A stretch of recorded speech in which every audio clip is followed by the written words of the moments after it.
Adventure की शौकीन तहरीम फातिमा पढ़ तो साइकोलॉजी और साइकोथेरेपी रही हैं, लेकिन ये नाम बना रही हैं नेज़ाबाजी के खेल में। मैंने तेज़ घोड़े को भी भगाना है, मैंने किला भी निकालना है कि मतलब दो बिल्कुल ऑपोजिट चीज़ें जो मुझे बिल्कुल एट द सेम टाइम इकट्ठे करनी है। मेरे हिजाब और नकाब के साथ इतनी अच्छी अंडरस्टैंडिंग है कि कभी कभार मैं भी भूल जाती हूँ कि मैंने हिजाब और नकाब किया, because I am so comfortable and okay with my thing. तो मुझे कभी कोई मसला नहीं हुआ, बल्कि मेरे से लोग इंस्पायर होते हैं।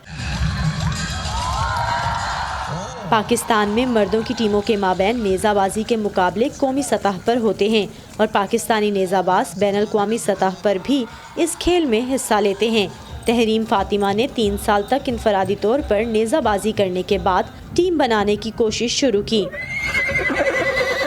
तो 4 जगह ग्रुप्स बनाने होते हैं, तो इंशाल्लाह 2 ग्रुप्स तो हैं, मतलब एक ग्रुप है और दूसरा पूरा होगा, मतलब we are working on it. लड़कियां खेल रही हैं तो सामने नहीं आ रही और उस तरह पता नहीं चल रहा, मतलब मुझे कहीं से पता चलता था फलाना खेल रहा है, लेकिन उनको लाइमलाइट नहीं मिली। I got the limelight, now I will promote every girl who plays in every corner. Tahreem Fatima और उनकी टीम ने इक्वेस्टेरियन फेडरेशन ऑफ पाकिस्तान के ताउन से नेशनल टेंट पैगिंग चैंपियनशिप 2019 में हिस्सा लिया और एक नुमाइशी मैच खेला। नेज़ाबाजी का शौक रखने वाली लड़कियों के मुताबिक इस खेल को बाकायदा पेशा बनाने के लिए प्रैक्टिस दरकार होगी, जिसके लिए मैदानों की ज़रूरत है। मुझे बहुत मुश्किलों से मिले थे क्लब्स, तो बहुत कम क्लब्स होते हैं। क्लब्स बढ़ने चाहिए, ये ग्राउंड्स ऐसे और ज़्यादा मतलब होने चाहिए डिफरेंट सिटीज़ में, जैसे क्रिकेट ग्राउंड्स हैं और बाकी जो स्टेडियम वगैरह हैं, ऐसा कुछ ऐसी जगह होनी चाहिए जहाँ पे बच्चे ज़्यादा आसानी से खेल सकें और ज़्यादा एक्सेसिबल हो।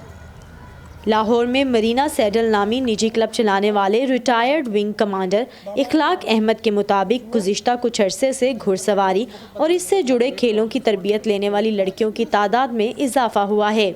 लड़कियां इस फील्ड में पहले नहीं थी। I think in the recent pass say about 3-4 years और सो, इससे पहले हमने फीमेल्स को नहीं देखा।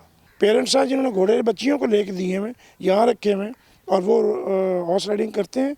Not only simple horse riding, rather वो टेंट पैकिंग भी करते हैं। टेंट पैकिंग में मुश्किलात इटसेल्फ नहीं है, one has to be consistent. घुड़सवारी और नेज़ाबाजी सीखने के लिए इन लड़कियों के क्लब में दाखिला लेने से साबित होता है कि उन्हें अपने घर वालों की भरपूर हिमायत हासिल है और इन क्लबों की बदौलत ही इन नौजवान खिलाड़ियों के लिए ये खेल सीखना आसान हुआ है। और ये भी तय है कि इन लड़कियों का मकसद महज मशगला या तफरी नहीं, बल्कि वो पेशा वराना बुनियादों पर इस खेल को सीख कर अपनी महारतों का मुजाहरा करना चाहती हैं। Saman Khan, voice of America, Lahore.